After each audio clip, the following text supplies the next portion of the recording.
Boa noite pessoal. Estamos informando os seus seguidores que você iniciou um vídeo ao vivo.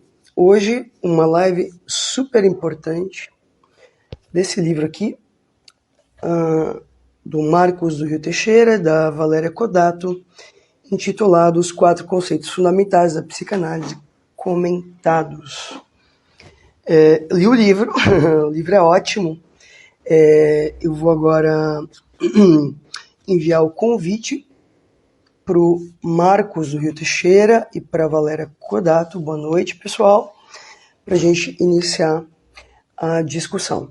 Enviando aqui o convite. Vamos lá, Valéria. Convidada, e agora eu vou convidar o Marcos. Opa, agora sim, né, gente? Ô, Valéria. Alô. Olá. Vamos, só de inveja, vamos perguntar pro Marcos. Quantos graus tá em Salvador aí, Marcos? Olha, eu não verifiquei, mas pro baiano tá frio. Tá frio, é? Porque Tá aqui frio. eu tô em Blumenau, tá um frio. Você tá onde agora, Valéria? Eu tô em Maringá. Tá friozinho, mas não muito também. Ah, não muito. Friozinho, gostei de friozinho. Gente, ó, estamos com bastante gente na live. Hoje a live é sobre esse livro ótimo do Marcos do Teixeira e da Valéria Kodato, intitulado Os 4 Conceitos Fundamentais da Psicanálise Comentados: inconsciente, pulsão, transferência e repetição. Eu vou apresentar rapidamente o currículo de vocês e depois vou ler o argumento que o Marcos me enviou. Valéria Kodato é psicanalista e membro fundador da Associação de Psicanálise do Maringá, Ato Analítico. Dedica-se à clínica, ao ensino e à transmissão da psicanálise. E o nosso baiano aqui, Marcos Teixeira, é psicanalista, diretor da editora Galma e membro honorário da Associação de Psicanálise do Maringá, o Ato Analítico. Deixa eu abrir aqui rapidinho WhatsApp Web, o argumento aqui que o Marcos me enviou. Já vou adiantando para quem está assistindo, e vocês vão poder falar também, que foram seminários ministrados, né, pelo Marcos e pela Valéria no Ato Analítico de Maringá, e que depois se tornou esse livro, né, que é super importante. Tá? Vou ler rapidamente o argumento. Psicanálise. Peraí, deixa eu subir aqui. É que eu tô com tanto papel. Olha o trabalho que esse livro me deu. Eu tô com 1 milhão de folhas. Juro, deu umas 30 páginas de anotações que eu fiz a partir do livro. Vamos lá. Psicanalizar e transmitir são 2 missões impossíveis. Impossíveis de fazer de forma totalizante. Por isso mesmo, podem ser tão vigorosas e incessantes. Ficou poético, hein? A Associação de Psicanálise de Maringá, Ato Analítico, teve a satisfação de realizar em 2021 um ciclo de encontros em formato de seminário nomeado Os 4 Conceitos Fundamentais. Foi desse rico trabalho pelas vias virtuais que nasceram os escritos hoje palpáveis nesse livro. Hoje, nesse livro, os textos desse volume reúnem as aulas do seminário baseado no Seminário 11, homônimo de Lacan, realizado em 64, justamente no ano da sua excomunhão e da fundação de sua escola de psicanálise, quando ele fez esse seminário um marco, um modo determinante para resgatar em Freud quais são os conceitos fundamentais que asseguram o método e a clínica psicanalítica. Lacan os definiu como sendo inconsciente, pulsão, repetição e transferência. Os textos de Marcos do Rio Teixeira e Valéria Kodato reproduzem as aulas do seminário Ato Analítico. O livro tem como anexos mais 4 textos, bônus dos autores. Enfim, é uma obra bela e rica que testemunha a sustentação do desejo e do analista. Eu vou convidar mais 2 livros para conversar com a gente, que é esses 2, que é o livro da Rudine Esco, Lacan, O Esboço de uma Vida, História do Sistema de Pensamento, e a história da psicanálise na França, que está em francês. Vamos lá. Queria começar com duas... Meu Deus, é tanto papel que eu tô ficando maluca aqui. Vamos lá. Com uma citação do livro de vocês, do Marcos, em que ele situa que ele citou algo importante. E depois eu quero falar da parte da Valéria, tá? Diz assim, que está no Inconsciente parte 1. Arrisco-me a dizer que em nossos dias vivemos uma situação semelhante a que levou Lacan a buscar os conceitos fundamentais, retornando ao texto freudiano e resgatando a sua radicalidade.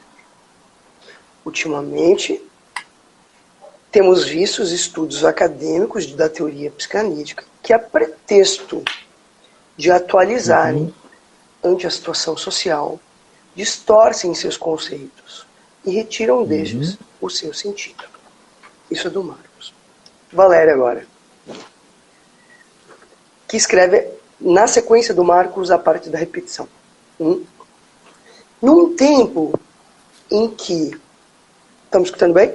Em que a prática, a técnica, o método, a estratégia e tudo que diz respeito ao fazer e ao agir ganham contornos cada vez mais amplos e fortalecidos, numa tendência clara de desvalorizar o teórico, o conceitual, a tese, a leitura, a escrita, o pensamento e o refletir. Ainda podemos ter uma pitada de esperança quando, ao convidarmos que é muita coisa, para os estudos sobre conceitos teóricos que fundamentam a experiência clínica, temos um público interessado, e depois você vai falar também da questão dos apelos das redes sociais, do dinheiro, como ganhar dinheiro e por aí vai. Bom, terceiro ponto e eu lanço minha questão e aí é com vocês, tá? Eu quero retomar da história da psicanálise duas coisas importantes. Lacan propõe um retorno a Freud, a partir do que os pós-freudianos fizeram com a sua obra, certo? Mas, ao mesmo tempo, Lacan, na sua excomunhão, ele é expulso da Sociedade Psicanalítica Francesa justamente em virtude do uso que ele faz dos conceitos freudianos. Vamos lá. Que toca...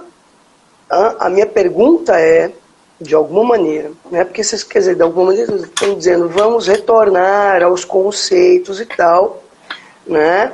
Que o pessoal aí, né? Enfim, né? Há uma vulgarização e que isso está na história da psicanálise, não é algo, e o Marcos nomeia muito bem no livro. Parece que vivemos um momento, né? Que foi o que eu li. Tem uma parte da Roudinesco, do História sobre a história de Lacan, ela diz assim, isso está na página 95 do livro da Roudinesco. Deificado quando vivo, à maneira de Lenin, em seu mausoléu, o mestre, se referindo a Lacan, não tivera sepultura após sua morte. Seus adeptos da quarta e quinta gerações, agora psicanalistas, não conseguiam elaborar o luto. Estavam de alguma maneira invadidos pela presença de Lacan. Em suas representações fantasmáticas, o mestre era parte deles próprios, intocável, eterno e imortal. O Lacan dos últimos tempos foi submergido no estupor mudo de seus nós borromianos. Foi alvo também de uma transferência fanática de natureza psicótica e ainda introduz uma outra parte que ela fala de que os herdeiros de Freud puderam fazer algo com a teoria, enquanto os herdeiros de Lacan ficaram aprisionados ao próprio ensino do mestre. Com vocês a palavra. Bom, vamos lá. Valéria, lá. Por favor, você gostaria de iniciar? Eu, como ele é cavalheiro, eu tenho que ir para Salvador. Marcos, tu vai me receber na tua casa. Nós vamos de compra, Valéria. Eu e você de compra para Salvador. E ele é tão cavalheiro que ele vai nos receber na casa dele. Um prazer. Pois é, Marcos é sempre muito gentil, é sempre mesmo um gentleman. Mas eu prefiro que você comece aí a conversa, Marcos. Não, tudo bem. Eu vou, então, Marcos, Já só que- um ponto. Tu Pois não. entendeu, né? Sim. Manda ver. Não, já que você citou a Rudinesco, Michele, eu queria lembrar um comentário que ela faz, justamente nessa biografia de Lacan, que você tem em mãos, quando ela diz o seguinte, que a exclusão de Lacan, da IPA, é um caso sui generis, porque ele estava sendo excluído não por se desviar do ensino de Freud, como seria, por exemplo, ela diz explicitamente, né? Jung se afastou de Freud, Adler se afastou de Freud, mas no caso de Lacan é um paradoxo, porque o argumento que eles teriam para afastar Lacan, que seria, no caso, ele estaria discordando, divergindo da teoria fundada por Freud, não procede, porque justamente ele preconizava o que ele chamava de um retorno a Freud, ou seja, voltar aos conceitos freudianos, justamente quando os seus colegas da IPA contemporâneos estavam se afastando de Freud. Então, quando se comenta, né, qual o motivo? Então, qual o motivo da exclusão de Lacan? O motivo não pode ser buscado em um afastamento dele da teoria freudiana. O motivo é porque, evidentemente, ele incomodava pelas críticas que ele fazia justamente aos seus contemporâneos, que ele, sinceramente, nos primeiros seminários, ele toma os artigos dos psicanalistas da IPA, importantíssimos, e ele faz uma verdadeira autópsia, né, em público. Ele corta, disseca os textos e vai mostrando que são ridículos, são absurdos. Então isso foi o que incomodou de fato. Então, só um adendo, tá? Eu não estou falando que de fato ele foi acusado disso, tá? Nesse sentido, não estou dizendo entende? Acusado, você fala de... Não, veja, né? Porque veja, justamente ele é expulso da IPA justamente por incomodar em fazer um corte na lógica que estava colocada. Nesse sentido, estou de acordo com você. Ele justamente esse que é o paradoxo, justamente por ser mais próximo de Freud do que aqueles que estavam na direção da IPA, ele é excluído. Então, nesse sentido, a exclusão dele confirma que ele estava certo. E o Seminário 11, que eu fui convidado para ministrar junto com Valéria, fui convidado por ela, que teve a ideia do seminário, esse seminário eu considero como uma atitude de Lacan de dobrar a sua aposta. É como se ele dissesse, vocês estão me excluindo porque eu fiz as críticas a esses analistas que se afastavam de Freud. Pois agora eu vou dar um seminário sobre os 4 conceitos fundamentais da psicanálise e eu vou mostrar exatamente o que esses conceitos possuem de radical hoje e em que os analistas contemporâneos se afastaram da radicalidade desses conceitos. Então ele dobra a aposta dele. É isso que eu penso. Valéria, conta um pouquinho como é que foi a ideia da escolha desse seminário para vocês trabalharem. Justamente, né, se apoia nesse argumento de que o que a gente tem percebido, escutado, né, no meio aí, até nas redes sociais, nos preocupa, né? Quem está realmente engajado no percurso de psicanálise, de formação, de transmissão há muito tempo, vai se deparando com uma onda, né? Que, de algum modo, vulgariza os conceitos, a própria formação. Então, se o próprio Freud se preocupava, né, com a popularização, porque é importante, a psicanálise sempre foi muito acusada de um elitismo, né, de inacessível para muitos, então é importante torná-la acessível. é importante que a gente não fique só reproduzindo o lacanês, né, como um idioma em que poucos teriam acesso ou compreensão. Eu concordo plenamente com isso. Mas a gente também não pode correr o risco de simplificar algo que tem uma complexidade, né? De querer tentar simplificar e perder o rigor teórico, conceitual. Então, a ideia veio, até porque, assim, eu tenho um grupo estudando o Seminário 11, que a gente está terminando ele, mas, assim, estudando há 2 anos o seminário, porque é estudar detalhadamente, né? E então, assim, é um seminário, né, muito, muito rico, muito apontado, como até muitos começam por ele, ao invés de começar pelo Seminário 1, porque, afinal, ele marca, né, um momento histórico da psicanálise, do lacanismo. E ali, realmente, né, há muitas críticas que ele faz ao que vinha sendo feito, que ele já vinha criticando desde o Seminário 1, mas ali fica muito clara a posição dele. Então, eu concordo plenamente com o Marcos, né? Eu acho que com o Seminário 11 é um ato. Né? Assim, é um ato de Lacan, abandonando também, porque se a gente pensar tudo que ele vinha, ele vinha suportando, pelo menos é essa palavra que me veio agora, frente a esses colegas, né, que desvalorizavam o que ele trazia, até denegriam a imagem dele, porque se propuseram a ele, não, você pode até ficar aí, desde que você não ensine mais. Quer dizer, essa tentativa que ele sempre teve de pertencer à IPA, talvez como um ideal, cai por terra. E aí ele se deu conta do quê? Né? Não é nada disso, vocês não estão prontos para me ouvir, né? Vou seguir meu rumo. E, bom, foi a genialidade que a gente conhece. Só uma questão importante, que de alguma maneira, no contexto de Lacan, ele vai fazer uma crítica à ego-psychology, né, que é quando a psicanálise é levada para os Estados Unidos, né, fundamentalmente Nova York, Chicago, Hartman, Chris, Lowenstein, por aí vai. Né?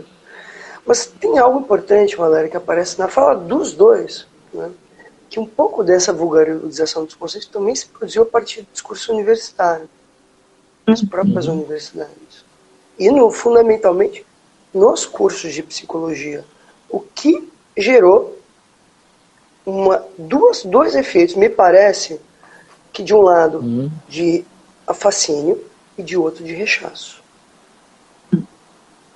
Percebe? Porque justamente, quer dizer, o que se transmitiu ali, na verdade, o que se ensinou, que é diferente de transmitir, que aí dentro do que o Marcos fala de transmissão, tem o ensino, que é colocar em signos, e tem a difusão, que é um pouco esse movimento de difundir a psicanálise a qualquer preço e saber lá Deus onde é que ela vai parar e como chega nas pessoas.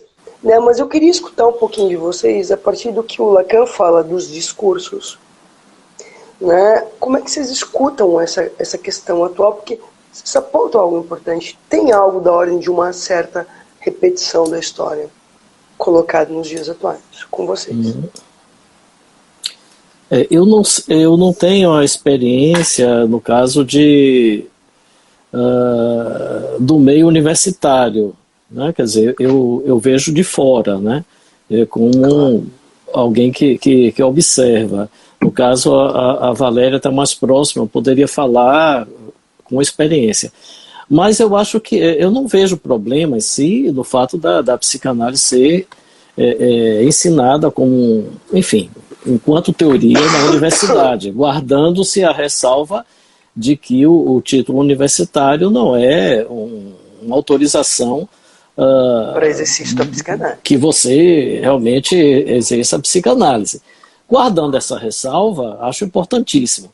Agora, eu acho, Michele, que existem distorções hoje em dia que são decorrentes, não, como eu digo, não estritamente do fato da psicanálise ser ensinada na universidade, mas da forma como ela é ensinada. Então, por exemplo, quando você escuta um autor dizer, né, isso aí eu vou citar sem citar o nome do autor, dizer que se você sonha com questões políticas, se você sonha com questões sociais, isso é uma prova de que o inconsciente se preocupa com a política, com o social. Bom, eu acho que ou não leu Freud, não sabe a diferença entre resto diurno e o que é o desejo, né? Não faz distinção entre conteúdo manifesto e conteúdo latente, ou então, né, a outra hipótese é que sabe muito bem, não é uma questão de ignorância da teoria freudiana, sabe essas distinções conceituais, mas introduz voluntariamente, intencionalmente, uma distorção do próprio conceito de inconsciente. Então, eu acho isso grave. Então, é a isso que eu me refiro quando eu me refiro a distorções que preocupam nos dias de hoje. Porque se eu sonho que eu estou no supermercado e vejo os preços dos alimentos altos por causa dessa inflação galopante, isso não quer dizer que o meu inconsciente é um inconsciente que se preocupa com a inflação. Isso é uma leitura, ou é uma leitura simplista e simplória, ou é uma leitura intencionalmente de distorcer o conceito freudiano de inconsciente. Ou uma leitura ideológica, Marcos. Sim, eu parto do pressuposto que essa distorção é ideológica. Mais... Essa distorção ideológica. Porque você acreditar que... É distorcer a teoria em nome de uma ideologia. Você voluntariamente você distorce, entendeu? Porque você tem uma posição, você quer levar essa posição. Então, qual é a maneira que você tem? Se você está ensinando psicanálise, você vai fazer o seguinte, você vai distorcer o conceito para atender ao seu ponto de vista. Uhum. Então, eu penso que esse é um risco mesmo. Mas, falando um pouco, né, do que a Michele perguntava, isso do discurso universitário, né, enfim, é claro que a gente tem que levar em conta. Sabe qual a imagem que me veio, Valéria? O que se fez horrorosamente nas teorias de desenvolvimento quando se apresentava Freud. Marcos, eu fui mais de 10 anos professor da graduação, graças a Deus que saí da graduação, porque o momento que eu saí da graduação foi o momento que o professor ele mais estava ocupado em preencher diário online do que em dar aula. Quando eu vi aquilo, eu falei, gente, estou saindo daqui correndo. Deus o livre, não vi o mundo para isso. Né? Mas, veja, as teorias, só para te ter ideia, Marcos, a psicanálise era apresentada dentro de livros de teorias do desenvolvimento. Eu peguei algo semelhante na minha época de estudante de psicologia. Mas Valéria, ela tem uma experiência boa aí, no caso, como professora, né, claro, na universidade. Mas assim, eu penso que sim, que a preocupação é justamente porque o ensino não coincide com a transmissão. Tá? E o que uma universidade espera é que o professor ensine. Ele nem não se dá conta de que há uma transmissão. E que essa transmissão também passa pelo conceito da transferência. Tá?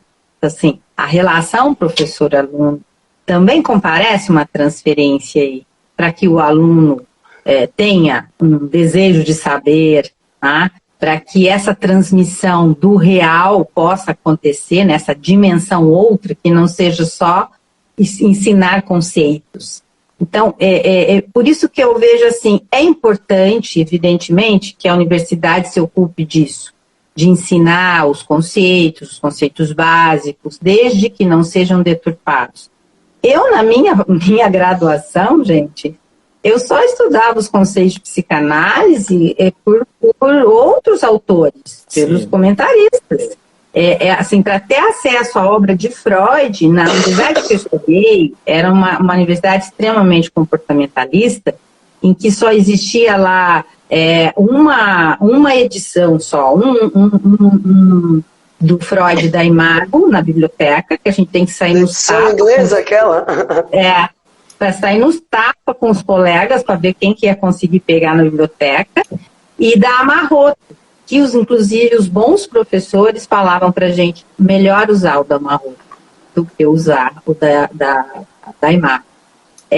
Mas a gente não tinha esse acesso fácil, né? Então a gente estudava os conceitos básicos da psicanálise, que não são os conceitos fundamentais, né? Isso se mistura, como a Michele está dizendo, com as teorias do desenvolvimento, com personalidade, vira um balai de gato, né? Então eu acho que o aluno acaba saindo da graduação com muitos equívocos diante disso, né? Com conceitos deturpados, equivocados. Então, acho que a importância do nosso livro, que veio a partir do seminário, né, Marcos? Quando a gente conversou sobre o seminário, era justamente isso. Vamos resgatar, porque parece que se faz necessário esse movimento, né? Então, se houve um retorno a Freud, agora a gente precisa também fazer um retorno a Lacan. Né? Assim, fazer esse movimento nesse sentido de poder trazer à tona novamente esses conceitos. E eu penso assim, né, a gente teve muito cuidado de articular também com outros autores que trazem, né, outras contribuições ao que já está Freud, está lá em Lacan, mas a gente pode articular isso, ampliar, avançar, para que também não caia, né, Michele, no que você disse, quer dizer, não precisamos sacralizar a obra, nem o mestre, não é isso, né? Mas fazer justamente o que Lacan fez, né? Poder se servir disso para avançar, né? Sim, a gente precisa se servir do pai para que a gente possa prescindir dele, né? Então, prescindir dele e se servir dele para avançar, para ir adiante. Então, eu penso que a proposta nossa do livro veio muito por essa via. Tá, deixa eu fazer agora mais uma provocação. No seminário analítico, já que a Valéria trouxe, né, de que esse seminário, né, de 64, ele tem uma função de ato, é importante. O Lacan retoma um poema de Rimbaud chamado A Une Raison, em que ele diz assim, né, o poema rapidamente, só para voltar à pergunta do livro de vocês. Um toque de teu dedo no tambor desencadeia os sons e dá início a uma nova harmonia. Um passo teu recruta novos homens e os põe em marcha. Tua cabeça se vira, um novo amor. Tua cabeça se volta, um novo amor. Muda nossos destinos, acaba com as calamidades, a começar pelo tempo. Cantam essas crianças diante de ti, semeia não importa onde as substâncias de novas fortunas e desejos pedem-te chegada de sempre. Quando Lacan retoma esse poema do Rimbaud, ele vai falar da produção do novo, certo? Em relação ao ato analítico. Queria perguntar para vocês, ao retomar esse seminário de 64, o que se produziu de novo para vocês? Calma, né? E o que vocês acham que também se produziu de novo aí a partir da transmissão que vocês realizaram desse seminário ao escutar os interlocutores de vocês nos meios? Com vocês a palavra. Bom, posso falar? Com licença. Olha, eu queria retomar um ponto dentre os vários pontos importantes que a Valéria trouxe, que é o fato de que nós trouxemos os conceitos de Lacan e da forma como ele aborda esses conceitos no seu seminário, acrescidos das leituras dos psicanalistas, autores lacanianos contemporâneos, que são, enfim, que eu considero grandes comentadores de Lacan. Ou seja, o texto do seminário de Lacan, ele comparece... Inclusive, Marcos, só um adendo. Gostei muito de vocês terem feito uma discussão importante sobre a questão da tradução, tá? Dos conceitos. Sim, da tradução. Pode falar. Uhum. Sim, mas para retomar isso que a Valéria falou, ou seja, que tem a ver com o que você comentava no início, Michele, sobre a questão da relação mestre-discípulo, vamos dizer assim, de uma certa adesão mais imaginária à figura de Lacan. Eu acho que quando a gente fala da necessidade de voltar aos conceitos, não é abstraindo, como fazem alguns, dizendo, não, só podemos ler agora o texto de Lacan e vamos eliminar todas as leituras. Primeiro porque isso é impossível, né? Lacan, ele faleceu em 1981 e desde a época em que ele era vivo e ministrava seu seminário, já havia autores que frequentavam seu seminário, que faziam comentários e publicavam livros e ministravam o ensino. Você não pode abstrair o texto de Lacan de todos esses comentários. Esses comentários fazem parte da teoria lacaniana. Eu acho que é importante frisar isso. Ou seja, você não pode isolar o texto de Lacan no tempo e dizer, não, vamos tomar somente esse texto, não vamos tomar nenhum comentário. Sim, mas Marcos, não existe. Eu estou escutando que tu está falando uma outra coisa também. Retomar os conceitos não é revalorizar o pai. Sim, sim. Não se trata dessa adesão cega, né? Se trata de manter a importância, né?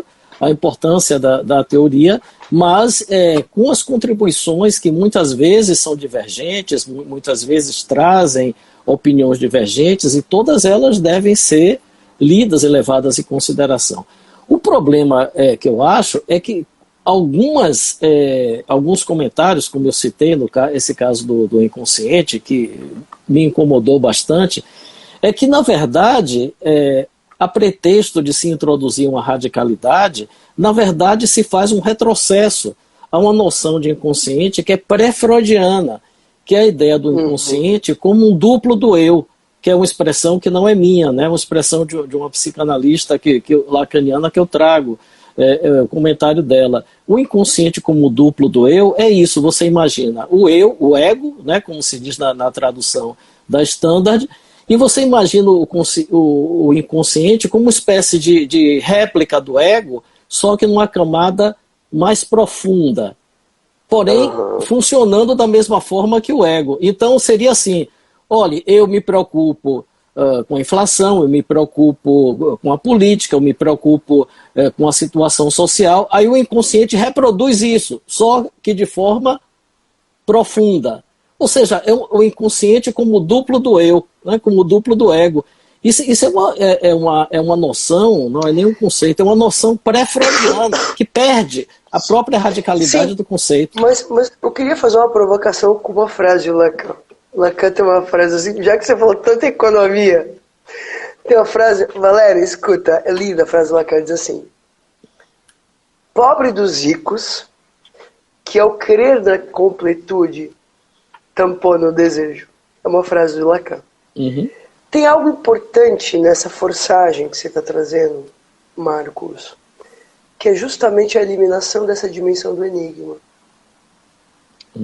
A eliminação do enigma e a eliminação como se para tudo a psicanálise tivesse uma resposta, que é uma merda.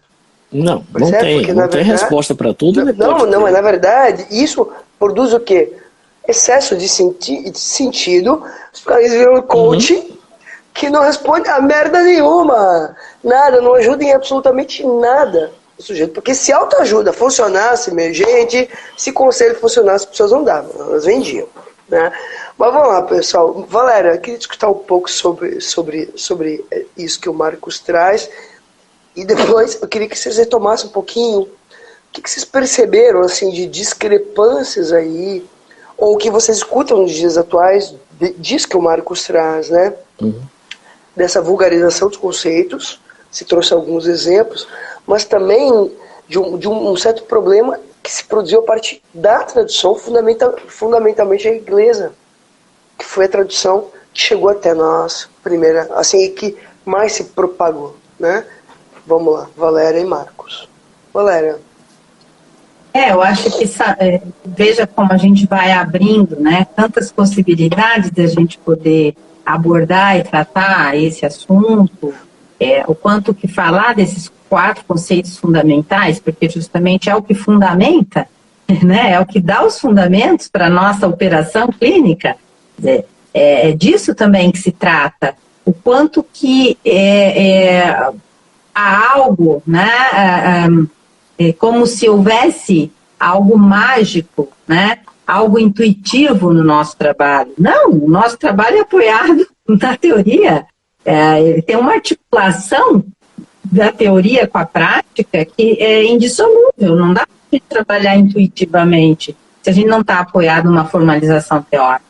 Então, eu acho que assim, toda essa questão de a gente pensar na tradução, os vieses dessa tradução, essa forçação aí da psicologia do ego, e aí todo o que pôde se desviou mesmo, né, do que era um conceito originalmente falando, e do como que a gente pode se apropriar disso e levar isso para a nossa prática, Valéria, que é a prática do discurso, do sujeito.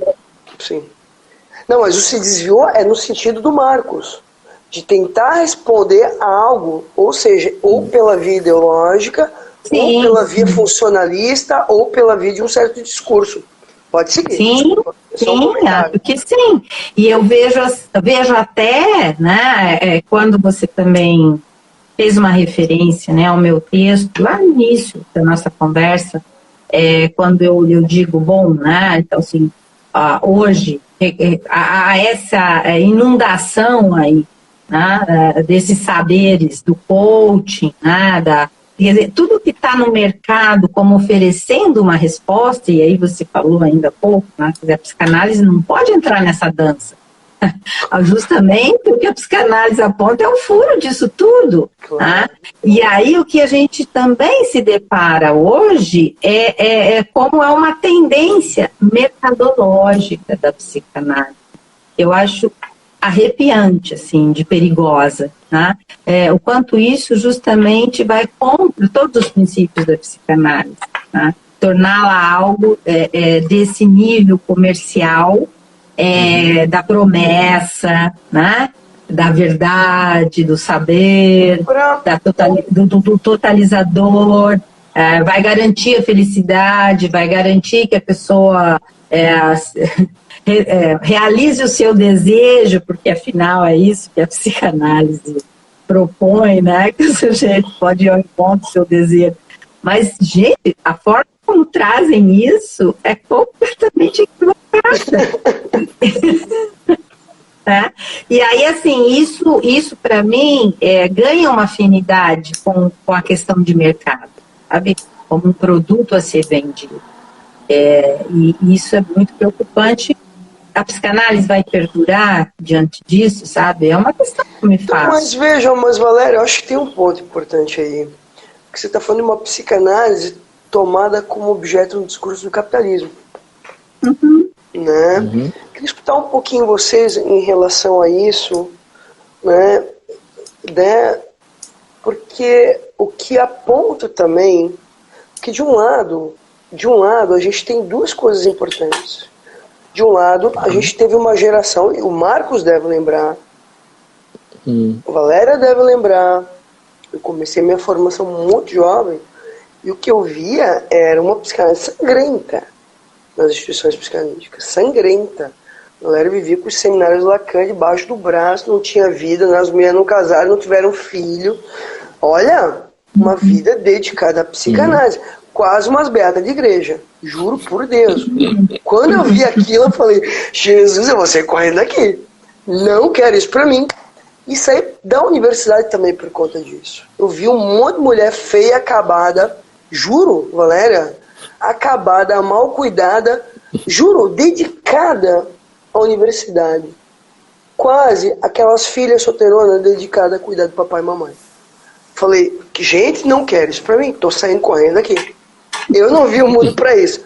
Veja, de um lado, tomando aí essa lógica de ruptura, né, geracional, que vocês apontam que a gente cai no outro extremo. de uma certa banalização da teoria, uma certa teoria mastigada, banalizada. Eu queria escutar um pouquinho vocês, como é que vocês escutam na história e dentro do próprio movimento da história da psicanálise, isso que acontece hoje? Com vocês a palavra, por favor. Eu entendo que você toca em questões bastante amplas, Michele, porque a psicanálise ela enfrenta hoje desafios ao mesmo tempo semelhantes e alguns muito diferentes do que ela enfrentava na época de Lacan. Então, por exemplo, esses cursos de psicanálise que nós vemos quase diariamente, né? Se você tem acesso a uma rede social, você vê toda hora propaganda, material patrocinado, como aparece, né, nas redes, Claro. De cursos de psicanálise, que basta você ler a apresentação, você vê que já é algo que não tem seriedade, né? Eu me refiro a cursos Claro. que falam da psicanálise como um instrumento para você se autoconhecer, entender os seus desejos inconscientes, suas emoções inconscientes. É real isso, Marcos? Eu estou reproduzindo com as palavras que... Né? Então você lê uma coisa dessa agora. E aparece lá tantas horas, tantos reais a inscrição, e você sai como psicanalista, vai poder trabalhar em casa, vai poder atender muitos pacientes sem sair de casa e vai ter um rendimento de não sei quantos reais por mês. Então, esse tipo de desafio é próprio da nossa época. Ao mesmo tempo, você tem outro tipo de problemas também, por outro lado. Muitas pessoas se ressentem das escolas de psicanálise, que eu acho que são importantes, que devem existir, mas elas se ressentem do que elas consideram um fechamento, né? Então é muito difícil... Mas o que você escuta em relação a isso, Marcos? O que você escuta dos discursos em relação a isso? Não, a crítica costumeira, né? As pessoas... criticam um tipo de discurso que elas consideram fechado, sectário. Ao mesmo tempo, o que se propõe, e que eu vejo isso nas redes, é uma espécie de cada um por si, cada um criando a sua versão da psicanálise, que pode ser tomado como um ato de liberdade, mas ao mesmo tempo introduz distorções assim gravíssimas, né? Porque as pessoas podem entender psicanálise nesse sentido que Valéria estava falando. Então, os desafios, eles aparecem de todos os lados, né? São múltiplos desafios, não é somente um aspecto, como na minha época, que eu iniciei o estudo da psicanálise já na universidade, era mais Como é que você encontrou a psicanálise, Marcos? Conta aí a tua vida privada agora. Muito parecido, uma situação muito parecida com a que vocês relataram, quer dizer... Quando eu entrei na Universidade Federal da Bahia, a matéria onde a psicanálise era ensinada, que chamava, eu acho que, Teorias da Personalidade, ou Psicologia da Personalidade. Só uma curiosidade, como as faculdades de Rio de Janeiro e Bahia foram as primeiras faculdades do Brasil, né? Pelo menos de medicina. Como é que a psicanálise chega na Bahia? Não, a psicanálise chega na Bahia ou a psicanálise chega na universidade, porque são duas coisas diferentes, né? Sim, a psicanálise chegou na Bahia ou como chegou na universidade? É isso que eu estou dizendo. Não, na Bahia ela chegou bem no início dos anos 70, né? Por duas vertentes, né? Uma através de um psicanalista argentino que havia sido membro da IPA, né, mas que havia divergido, né, que foi Emílio Rodrigues, e a outra através de um membro do Círculo Psicanalítico de Minas Gerais, que foi o Carlos Pinto, que fundou o Círculo aqui em Salvador. Então, foram esses dois nomes que trouxeram a psicanálise. Daí, de lá para cá, muita coisa aconteceu.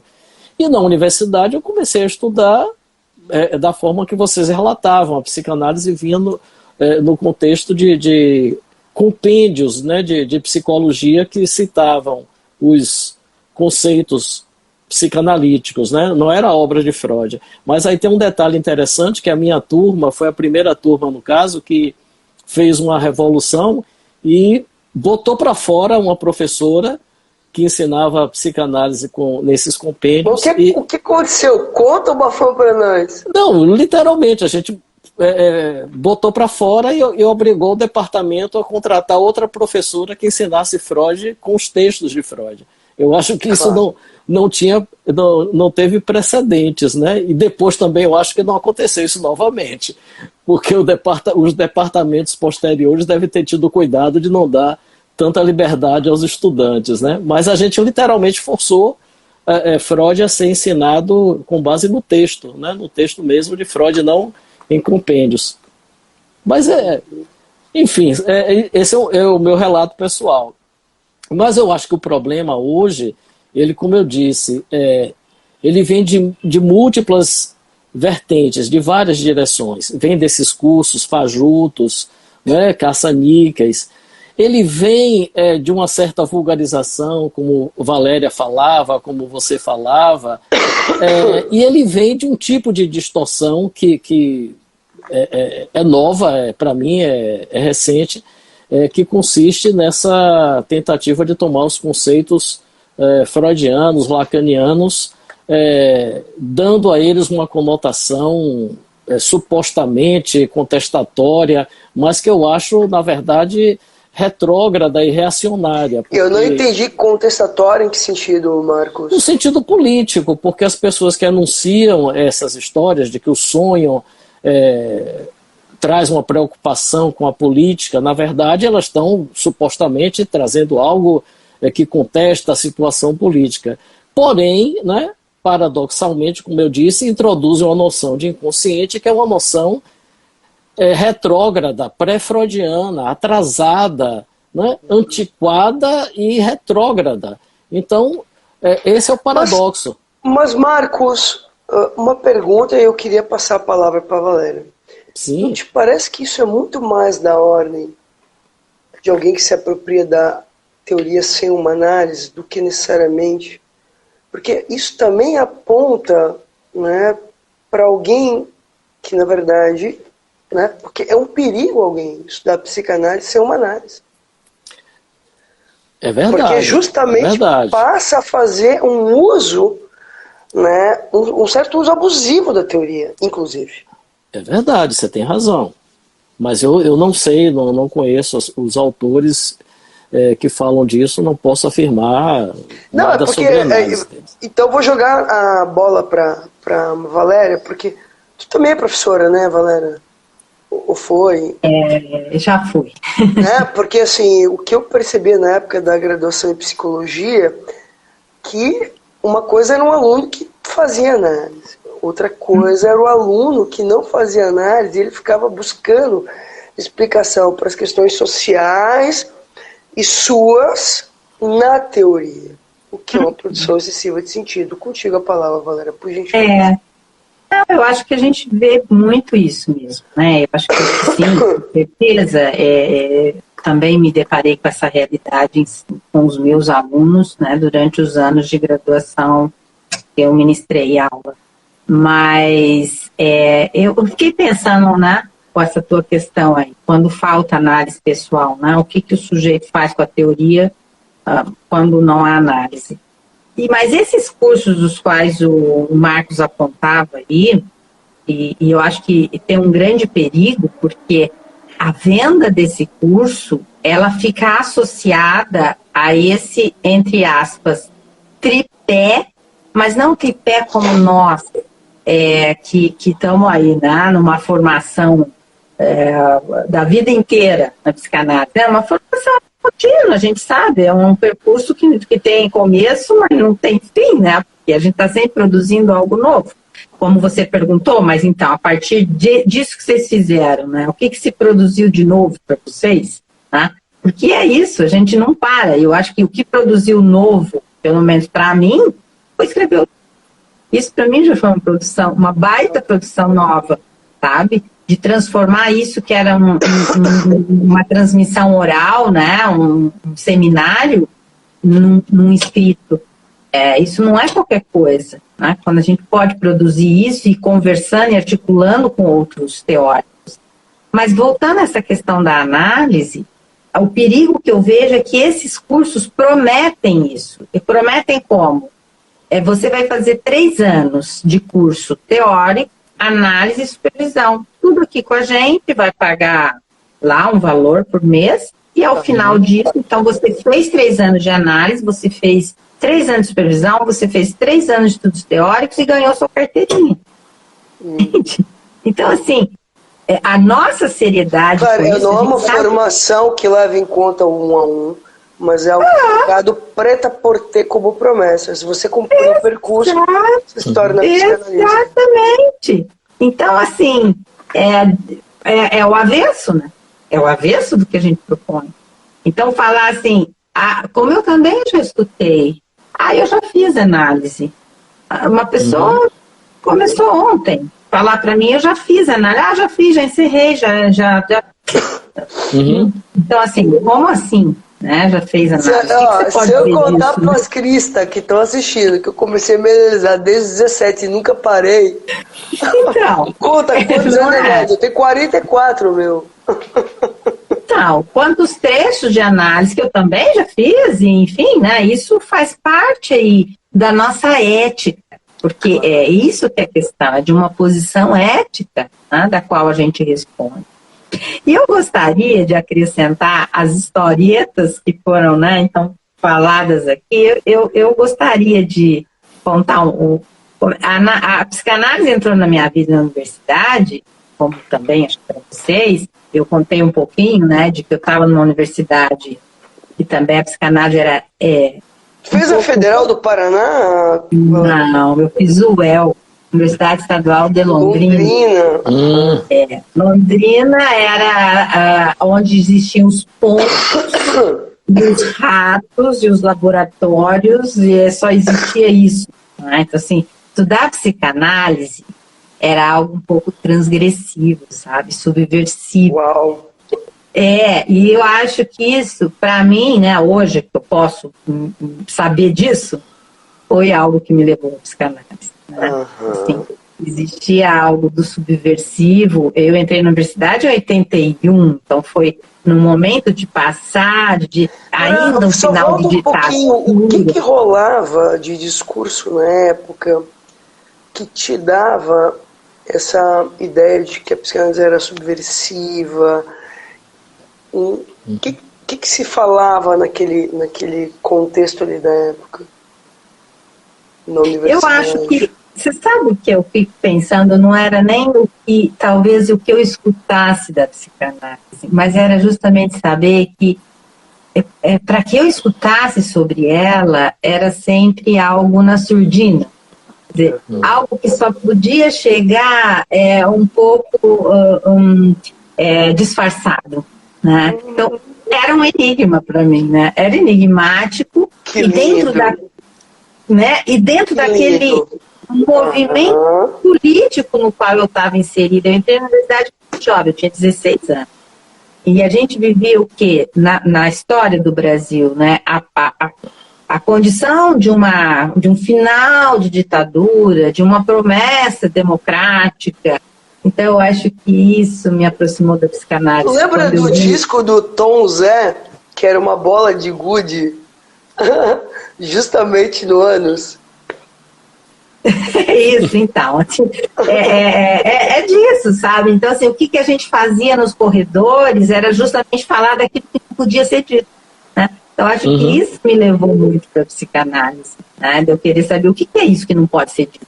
Né? O que é isso que é censurado. Eu quero saber disso. Então, veja como é atravessado uma questão. Valéria, lindíssima a tua associação. Eu tô adorando a live com vocês. Vocês são uns lindos, os dois, sabia? É verdade. Porque, veja, no comentário com o Marcos, eu falava do apagamento dessa dimensão de enigma. O que você vê hoje? Porque, veja, talvez a gente possa pensar que essa banalização da psicanálise é um tiro no pé. Porque justamente ela vai produzindo um desinteresse das pessoas pela própria teoria. Queria escutar um pouquinho vocês sobre isso, retomando um pouco a própria lógica da história. Se retomar, Valéria, retoma, depois a gente vai pro Marcos. Com vocês. Vocês decidem. Eu acho que a questão, essa questão do apagamento do enigma está na nossa cultura. Quando a gente tem hoje o Dr. Google na mão, que responde a tudo, assim, há sempre uma resposta. O sujeito não precisa mais ficar ali tentando encontrar uma resposta. A resposta já está ali, está na frente dele. Então, as pessoas não têm... Eu acho que essa coisa instigada pelo enigma, por querer saber, por querer ler, por querer conversar com o outro, saber como é que o outro pensa, isso vai se esvaziando, né? Assim, eu só posso conversar com aquele que pensa igual a mim, né? A diferença vai sendo também apagada, refutada, na verdade, né? Eu não posso nunca escutar o que pensa diferente de mim, só o que pensa como eu penso. E toda essa coisa do discurso do ódio que tem sido tão apontado. Então, essa relação muito, eu diria, muito mais impregnada com um imaginário, né? De uma relação de outrinho com outrinho, mas que o outrinho é muito ameaçador para mim, ou eu estou grudado nele, porque ele pensa como eu. E a dimensão desse grande outro, que é enigmática, ela vai ser apagada. Eu penso por aí, eu acho que esse é o risco da psicanálise. Porque como é que uma transferência se sustenta sem essa dimensão? Pois é, porque talvez aí toque um pouco, eu quero lançar a palavra para o Marcos, na questão do lugar do psicanalista na polis hoje, na polis, na clínica e no discurso. Vai, Marcos. Não, esses pontos trazidos agora há pouco pela Valéria, quer dizer, a ideia de um saber que está ali disponível, né, um depósito do saber disponível eletronicamente, que é, no caso que é o Google, que você pode acessar digitando e vai aparecer algo que vai preencher a sua busca, a sua necessidade de encontrar respostas, e também essa ideia da formação de bolhas, né, de você conversar com aqueles que pensam de forma semelhante a você. Tudo isso são fenômenos recentes que evidentemente não estavam presentes na época de Freud e tampouco na época de Lacan. Lacan já pegou muitas transformações e ele era um homem muito atento para as novidades tecnológicas, né? Ele fica o tempo todo mencionando nos seus seminários as inovações da tecnologia, mas ele não tinha, nem tinha como imaginar o que é que poderia acontecer com o fenômeno da internet, que hoje em dia é uma realidade que atravessa a nossa existência. Então, como é que a psicanálise responde a isso? Quer dizer, eu acho que o risco é da psicanálise... Inclusive, depois da pandemia, a questão dos atendimentos online, por aí vai, né? A aula online, seminário aí já online, entraria na questão da transformação da clínica, né? Que é um dado importante. Claro. Mas para ficar... para abordar no campo do saber... o risco que eu acho é da teoria psicanalítica ser tomada como um saber entre outros, né? Que tem a ver com isso que a gente falava da universidade. Um saber entre outros, eu quero dizer, um saber que você pode chegar e adquirir, dizendo, não, eu vou me dedicar tanto tempo, né? Valéria falava dos cursos, sei lá, 2 anos, 3 anos, eu vou estudar isso, vou estudar, vão me fornecer as apostilas, a matéria do curso, sei lá, de que forma, e no final eu vou adquirir esse saber. Quando, na verdade, não é isso que a psicanálise propõe. Quer dizer, a própria ideia de formação com algo permanente ultrapassa essa noção de um saber que você adquire e dá por fechado, por concluído. Pronto, já estudei, já terminei, está aqui, né? Eu me lembro, acho que no ano passado, o Patrick Vallas, ele ele fez uma postagem justamente no seu perfil, na rede social, onde ele fez um cálculo do número de horas que alguém precisaria para ler todos os textos de Freud, e depois ele acrescentou, e todos os seminários de Lacan e todos os textos escritos, né, de Lacan, os escritos, os outros escritos e conferências avulsas. E ele chegou a um número de horas absurdo, né? Absurdo, ou seja, eu não sei como ele computou isso, porque você teria que computar também, eu acho, teria que acrescentar que são leituras que você não pode fazer simplesmente tomando um livro, né, e lendo, correndo somente com o tempo da leitura. Tem um tempo de reflexão, tem um tempo de deixar que esse texto produza um efeito em você. Então, esse tempo é enorme. Na verdade, ele Marcos, toma mas eu acho que você toca num ponto lindíssimo e fundamental. E aí eu acho que talvez a pergunta seja o seguinte: o que lança o enigma do sujeito em relação à teoria? Porque, veja, não tem como adentrar a teoria sem ter uma pergunta. Não dá para ler Freud como se fosse um romance, não dá para ler Lacan como se fosse um romance, não dá. Ou você tem uma questão, ou nem lê. É da ordem do impossível, Marcos, é da ordem do impossível. Talvez a pergunta seja que, de um lado, que a gente poderia pensar que poderia ser uma questão do próprio sujeito, sobre a sua família, sobre o social, sobre o que o lança, né, a tentar desvendar esse enigma, lendo, né? Ou, de outro lado, e toca também aí, talvez, a função da instituição psicanalítica, que justamente no encontro com o outrinho que está fazendo formação também, ou que está estudando o mesmo seminário, pode se produzir também uma certa interrogação. Pode seguir, só me veio isso que eu acho que é importante, que é da ordem do impossível ler a teoria sem ter uma pergunta.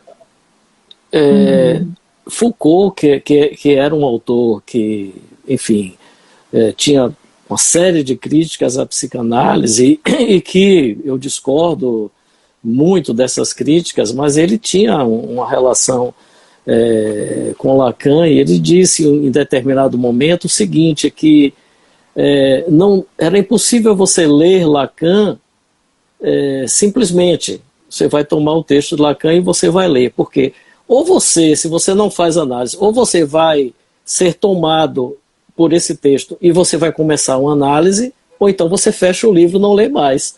Eu achei interessante essa proposição dele, porque realmente essa ideia de que você falava, de que não há como você se aproximar da psicanálise sem que isso toque diretamente nas suas questões. Não é como eu dizia, não é um saber entre outros, não é um saber a mais que você vai acumular e vai dizer, olha, já acumulei aqui vários saberes, agora li os textos de Lacan, pronto, já li todos os seminários.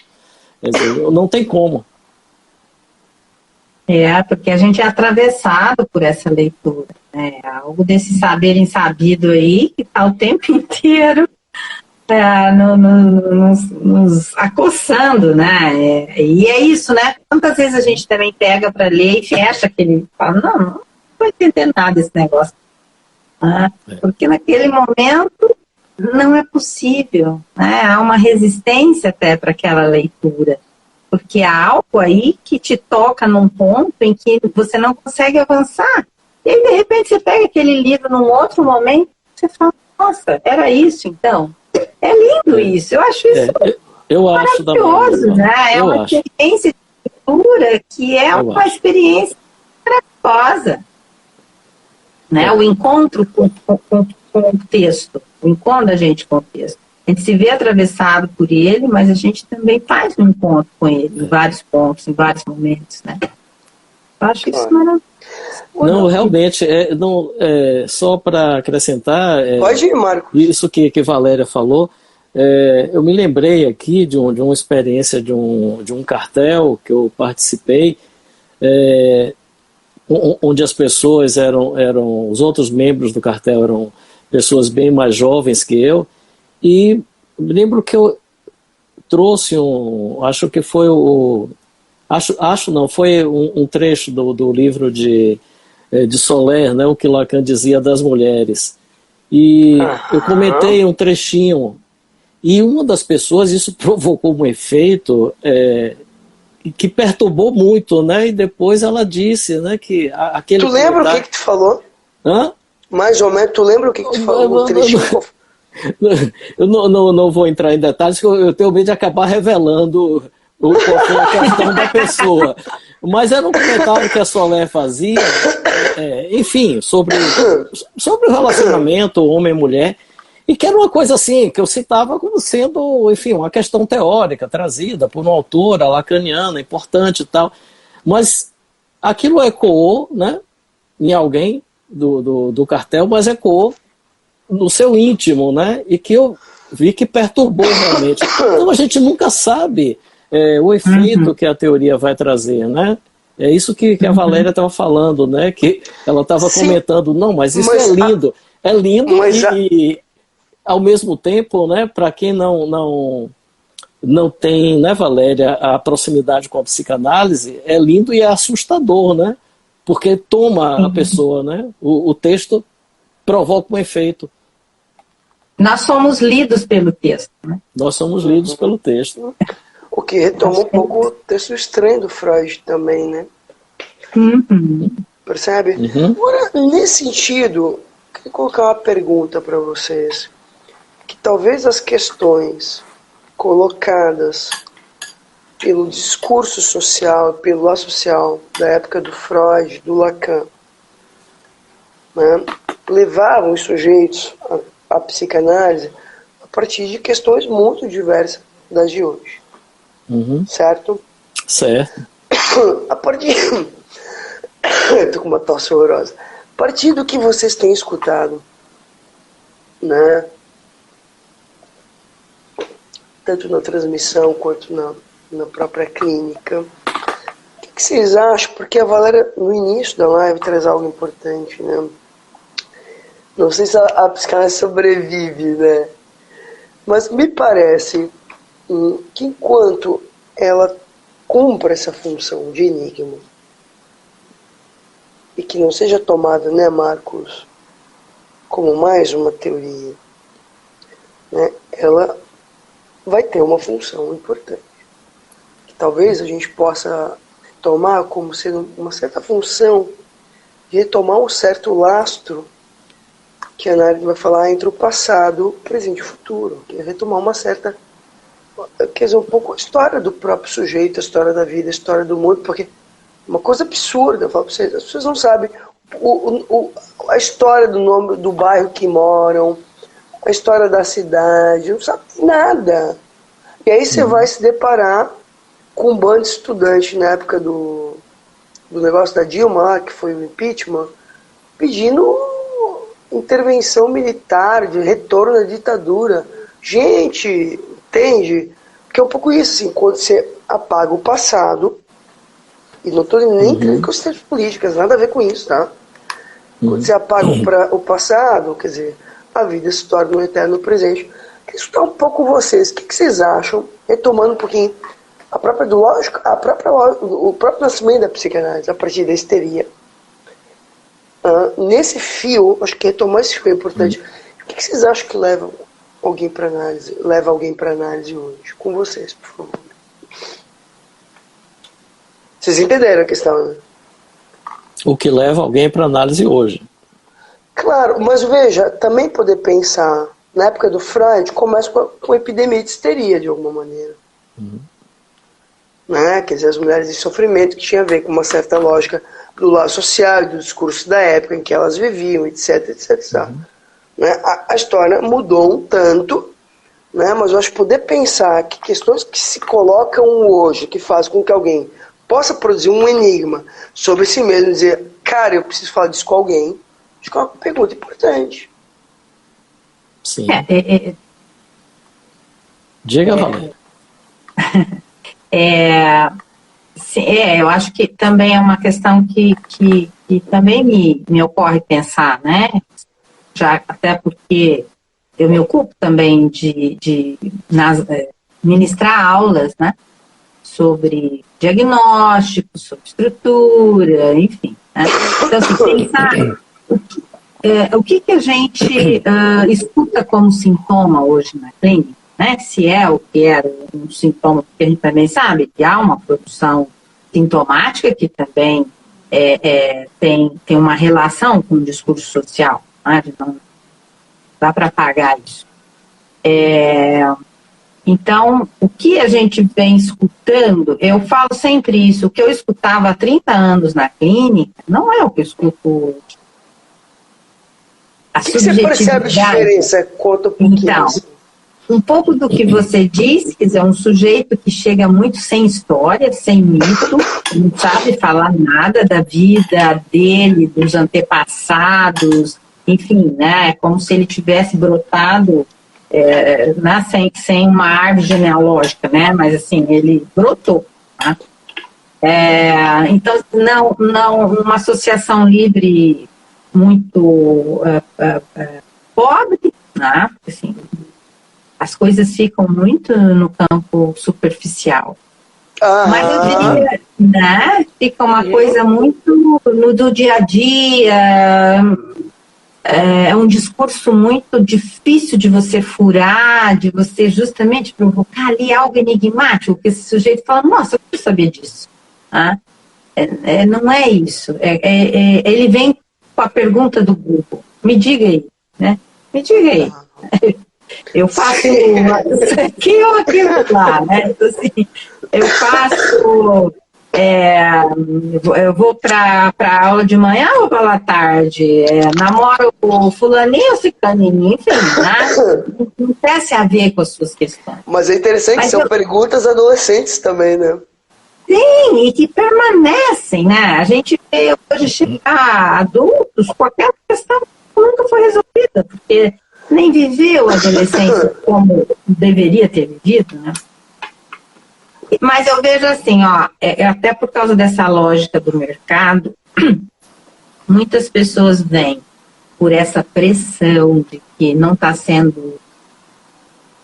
dando conta, né? Acho que tem muita essa pressão hoje. Tem que dar conta, tem que trabalhar, tem que ganhar dinheiro, tem que ser famoso, tem que alcançar esse ideal aí. E o sujeito vem muitas vezes nessa patinação de que ele não consegue alcançar esse ideal, então ele se deprime, ele se angustia, ele começa a não querer mais nem não deixa de ser um imperativo superegóico, né, Valéria? Exatamente. Então esses imperativos superegóicos e atender essas demandas tão variadas e que o sujeito não sobra para ele nem ele se questionar, afinal, o que ele quer? Qual é o desejo dele? Aonde está isso? Claro, de alguma maneira, se perguntar, seria fazer um furo no outro. Exatamente, exato. E a outra questão que eu diria, que eu venho, acho que escutando muito, são as questões onde tem a ver com o corpo. Não da ordem da histeria, né? Mas do corpo, um corpo que se mostra aí, né, de alguma maneira, esse corpo faz questão para o sujeito. É como se assim, esse corpo não é meu, né? Esse corpo aí, eu tenho feito coisas com esse corpo que eu não sei mais como fazer, ter controle sobre esse corpo aí. Então, essa coisa das pessoas que se cortam, né, os jovenzinhos, né, as pessoas que se medicam de tudo quanto é coisa para tentar tampar os gritos desse corpo, né, e que não silencia. Então, esse sujeito vem, enfim, chega uma hora que ele precisa escutar que esse corpo está falando alguma coisa. Me parece que são essas questões que eu vejo, assim, que eu escuto muito mais hoje do que eu escutava há 20, 30 anos atrás. Aí eu diria assim, né, se a gente trouxer para o campo da psicanálise, talvez algo menos da ordem do sintoma, mas algo mais da ordem da angústia e da inibição. Né? Trazendo aí nessa tríade. Sim, mas é interessante, né? Vai, Marcos, vai. Não, eu concordo com o que Valéria colocou, mas eu resumiria talvez, Marcos, correndo conta o um risco de pouquinho. simplificar. Não, mas retoma um pouquinho a partir do que a Valéria trouxe. O que no Não, início da tua isso, clínica você eu escutava? escuto. Faz esse fio, acho que é importante. Eu acho que as questões que mudaram da época em que a gente começou a clinicar, que eu comecei a clinicar, que vocês duas começaram, enfim, poderia ser resumida, eu acho que um bom resumo seria no sentido do que o Melman fala no Homem Sem Gravidade, ou seja, que as questões ligadas ao desejo, elas cedem lugar a questões ligadas ao gozo. Então, o que você vê, na verdade, são esses extremos que a Valéria estava falando. É o sujeito na situação do chamado burnout, quando ele já está acabado, arrasado por um excesso de trabalho que ele se propôs e que ele, na verdade, em nenhum momento se colocou a questão sobre os efeitos que esse trabalho iria provocar nele, porque não é difícil de prever, né, para o sujeito que parasse e se questionasse que aquilo levaria necessariamente a essa situação. Mas Marcos, eu sei que tu não gosta que eu interrompa, mas eu não... Mas diga, você ia dizer alguma coisa sobre isso? Vai lá, não, acho que tem um ponto importante. Não, esse diga. Sujeito também se toma. E ele responde a esse imperativo categórico, esse imperativo superegóico do grande outro, numa certa alienação. Sim, sem dúvida. Sim, mas o que também o deixa sem horizontes.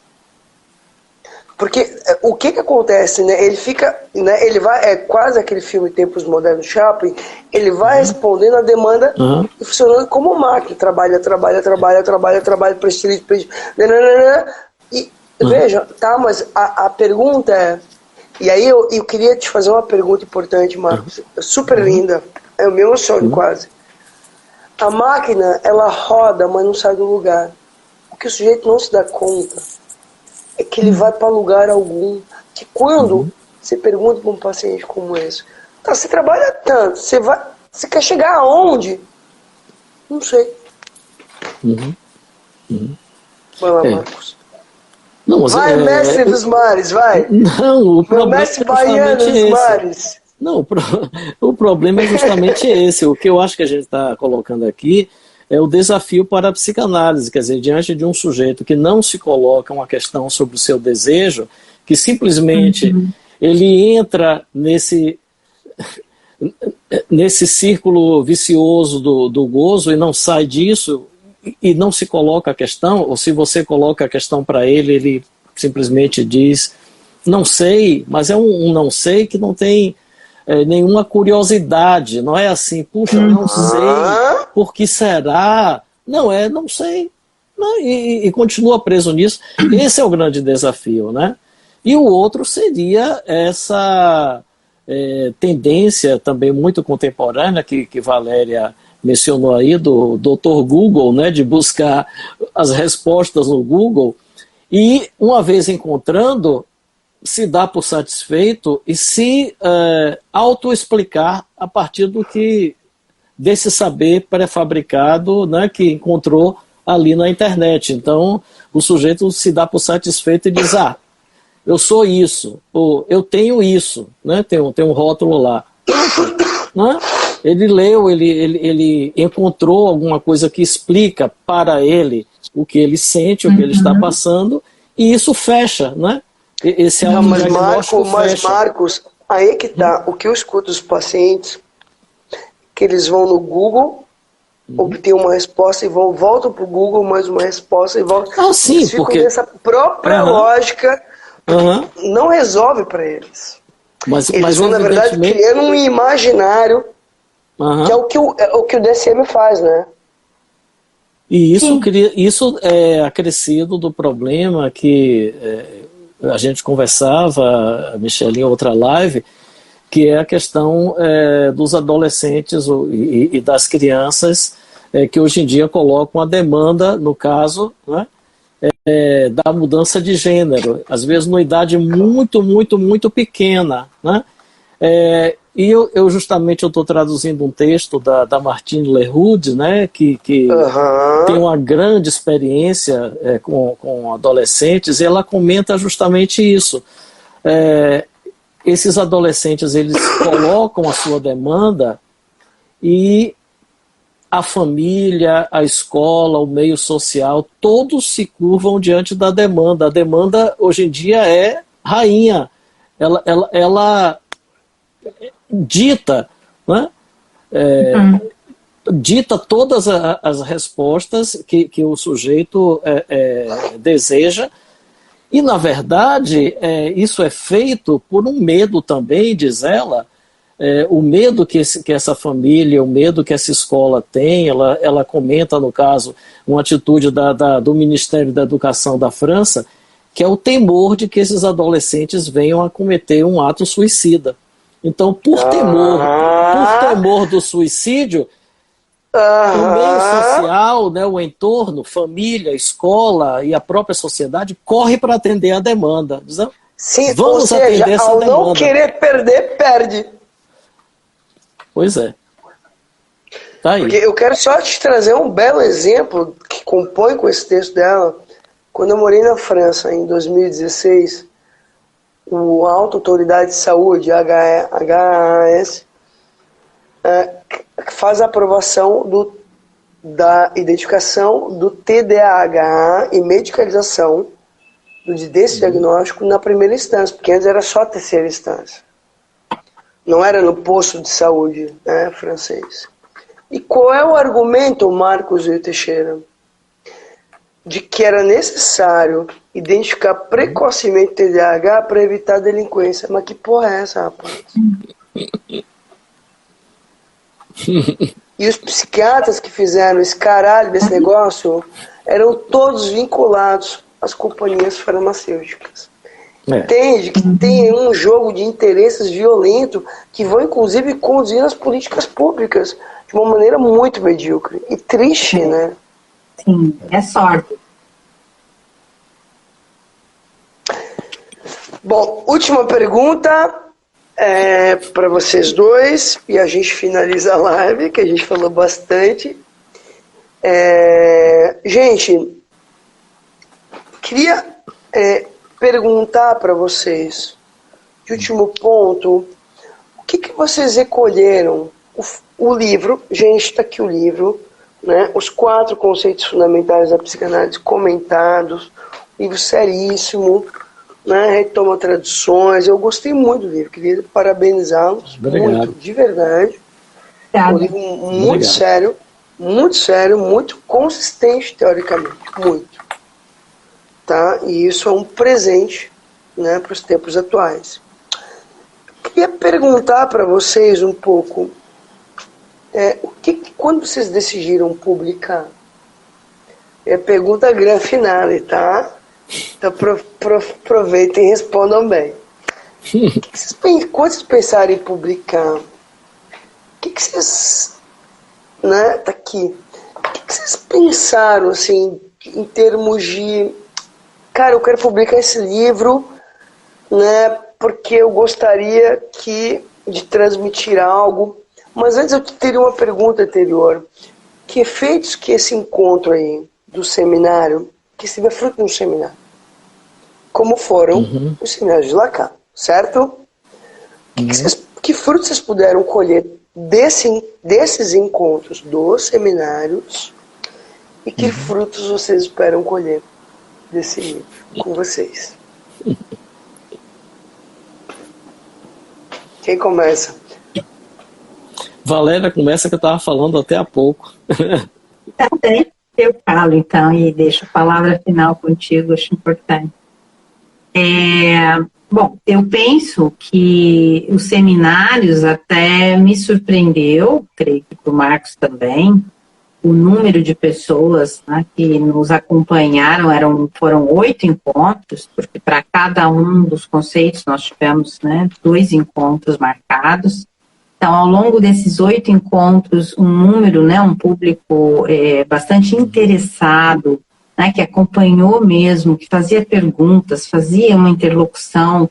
Eu acho que isso me surpreendeu, assim, né, positivamente. Então, isso acho que é algo para se recolher e que talvez a partir daí, então, a ideia do seminário foi minha e, logicamente, a ideia da publicação é do nosso grande editor, Marcos Teixeira.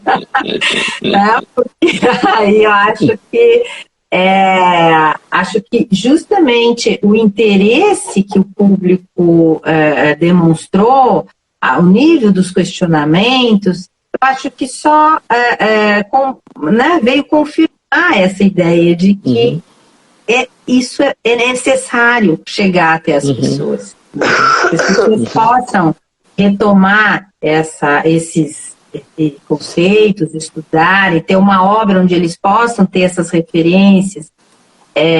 Então, para mim, fica esses resultados assim, né? Assim, de como que a gente pode transmitir, preocupados com essa ideia.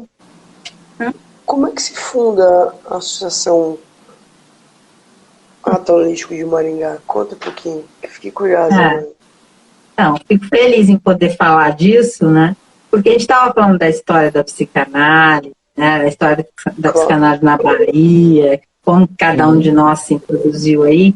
E eu acho assim, é uma alegria imensa poder falar que em Maringá, Lacan chegou a Maringá por nós, né? Por nós, eu e Marta, né?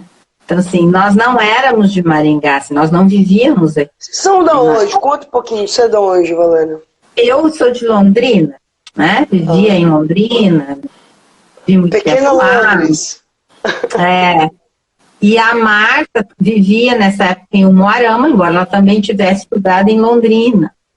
E nós acabamos nos encontrando, assim, em trechos de formação, em seminários, né? Daí a gente passou a ir para a Biblioteca Freudiana de Curitiba, a gente passou a ir junto, frequentar lá, né? Norberto Irusta, Angela Valori. Opa!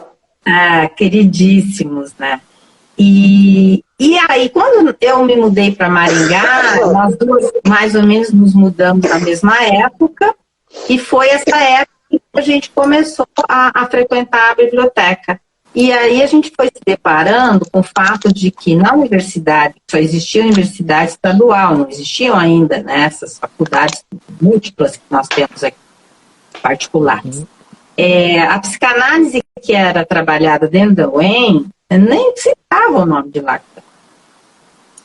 Né? Assim, Freud, psicanálise inglesa, mas Lacan era mal citado. Então, o nosso trabalho de transmissão em Maringá que trouxe o lacanismo. Isso aconteceu há um pouco mais de 20 anos atrás, né? 23, 24 anos atrás. Então, não existiu associação, existia o nosso trabalho dessa dupla durante 20 anos, só nós duas. Até que a gente, então, resolvesse abrir, né? E é pesado, né, Valéria, sustentar um trabalho. É muita transferência para manejar. Veja, nós duas tivemos um grande também percurso dentro de instituições públicas. Eu trabalhei em várias instituições públicas, ela saúde pública e outros, né? E aí me perdi um pouco. Mas enfim, né? Então, assim, fundar a associação. Não, você está falando. Isso, fundar a associação.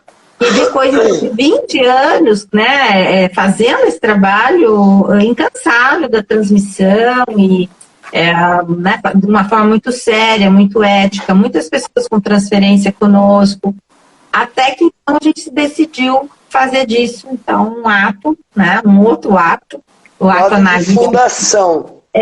Porque o ato analítico já era a nossa clínica, né? E aí a gente fundou o ato analítico como uma instituição, um ato de fundação mesmo. E aí aqueles que estavam em torno da gente, com uma transferência de tratado, foram convidados a trabalhar. E precisava fazer mais uma pergunta aí, como é que você conheceu O Mestre dos Mares de Salvador. O quê? Como é que você conheceu o Mestre dos Mares de Salvador? Ó, Marcos, eu tô falando sério, hein? Nós vamos chegar de Kombi, eu e a Valéria em Salvador. Você vai nos receber, hein? Aquela Kombi com pranchê e com florzinha ainda, né, Valéria? Vamos lá. Olha, eu conheço o Marcos, né? Então, desde o início desse percurso de formação, pela edição, né? Os livros da Ágama fizeram parte do meu percurso desde as primeiras publicações da Ágama. Eu tive acesso frequentando a biblioteca freudiana, onde tinha os livros da Ágama. E aí eu conheci o Marcos, assim, em congressos, né? Em situações de eventos, até que um dia, estando em Salvador, eu resolvi entrar em contato com o Marcos, a gente tomou um café e foi combinado. Aí tu conheceu ali o Mestre dos Mares. Mas é claro, eu conheci quando eu vi na Carajé, né? E aí, ali foi interessante, né, Marcos, que a gente amarrou ali um compromisso que ele viria a Maringá para um ciclo de seminários sobre o real, simbólico e imaginário. E foi a partir daí que nós grudamos no Marcos, não deixamos ele. Que maravilha. Hoje ele é membro honorário da nossa associação, né? Com muita honra. Com muita honra. Muito preciosa essa nossa relação. Então, Mestre dos Mares, com você a palavra, conta um pouquinho o que você pensou quando pensou em publicar o livro. Eu não sei de onde você tirou esse Mestre dos Mares. Inclusive, aqui em Salvador tem uma orla marítima enorme. E eu raramente vou à praia. Não, mas Marcos, eu tô brincando por conta de Salvador, entendeu? É uma brincadeira. Eu sou um baiano atípico. Eu vou muito pouco à praia. Mas... Justamente por isso é o Mestre dos Mares. Mas eu tenho... Vai lá. Não, eu tenho esse laço com os colegas do Ato Analítico, que me honra muito, né? Fico muito satisfeito em ser membro honorário dessa instituição, de fazer parte. E esse trabalho, no caso específico do seminário que você perguntou, Michele, quer dizer, como você disse, né? A Valéria teve a ideia do seminário e eu tive a ideia do livro. Uma ideia é decorrente da outra.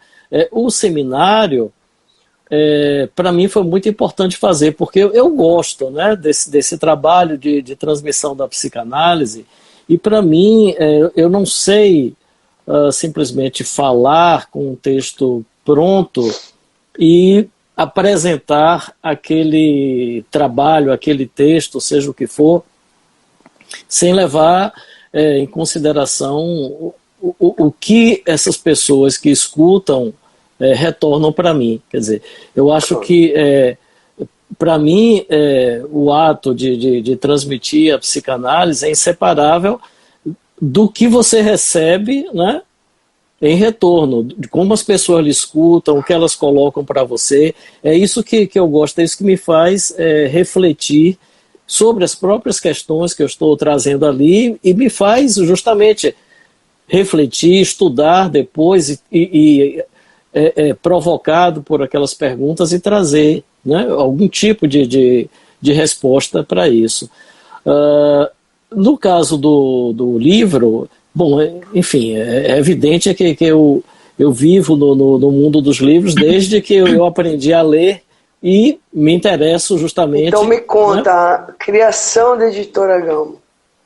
Não, a criação da Editora Gama a gente vai pegar de mais longe, né? Porque a editora já completou 30 anos do ano passado, né? Foi fundada aqui em Salvador por mim, por Ângela Batista, na época, publicando esses textos, principalmente da psicanálise com crianças e adolescentes, que Valéria mencionou aí, que eram vendidos lá em Curitiba, né, pelos colegas, inclusive, da Biblioteca Freudiana de Curitiba, o saudoso Norberto Irusta e muitos outros. Então tem um longo percurso aí, né? No caso desse livro que resultou do seminário... Mas como é que foi a ideia de montar uma editora, Marcos? Olha, a ideia exatamente está ligada a esses textos que existiam em francês, muitos deles, né, e que não tinham tradução no Brasil, né? Havia uma carência de traduções de autores lacanianos, né? Lacan... Porque já que não tem, vamos fazer então. Pense que os escritos na edição que nós lemos hoje em dia, eles só foram publicados em português em 98. Né? Então, na verdade, os seminários, que dependem também do editor francês, mas os seminários em português havia muito poucas traduções. Né? E quanto a esses autores lacanianos, na época os autores contemporâneos, havia muito pouca coisa. Então, eu acho que partiu justamente dessa necessidade de divulgar para os leitores brasileiros esses autores que eram autores que eu julgava importantes, que Ângela também julgava importantes, e que não havia traduções, pelo menos não havia traduções suficientes. E eu acho que a partir daí surgiu a editora com uma atividade mais ampla, né? Porque o alcance que começou pequeno, ele foi se ampliando. Alguns desses autores permanecem até hoje com a Agalma. Eu citei aqui a Martine Lerud, que é uma dessas primeiras autoras publicadas, e que eu estou adiantando já que uma próxima publicação vai constar esse texto dela que eu mencionei aqui, né, sobre os adolescentes e a questão do gênero. Então agora, tem um longo percurso. Eu vou matar o Mestre dos Mares, que ele está me enrolando com o livro nosso que está para sair, chamado Psicanálise Clínica Cultura. Esse livro, ele vai sair na próxima semana, Michele. Viu? Viu, pessoal? A editora acabou de anunciar. Na próxima semana, já estou anunciando aqui, em primeira Organização mão. De Michele Câmeras, Rosa Mariotto e Marco Antônio Coutinho Jorge. Com grandes próximo lançamento da Agalma, entendeu? Saindo da gráfica na próxima semana. Né? Maravilha, então. E no caso do nosso livro, só para concluir, o livro meu e de Marta, eu acho, não sei se a Marta concorda comigo, que o pensamento, pelo menos para mim, foi o seguinte... Olha, se nós julgamos importante discutir esses conceitos, é natural que nós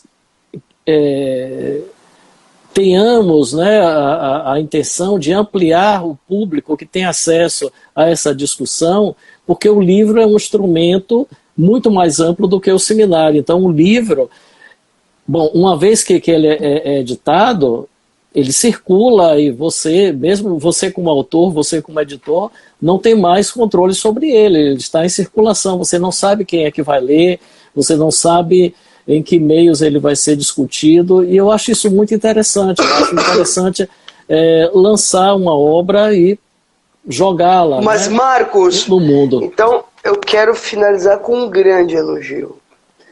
Eu acho que o livro, ele cumpriu uma função importantíssima, porque você não tem como ler esse livro e não sair daqui com enigmas. Tá? De verdade. Eu, particularmente, eu não estou mentindo para vocês. Vou mostrar para vocês. Eu tenho 30 páginas de anotações. Uau. A partir do que eu li do livro. Juro por Deus. Eu sou muito cuidadosa com as leituras que eu faço. Né? E eu gostei muito do livro, muito. Eu recomendo muitíssimo a leitura a todos.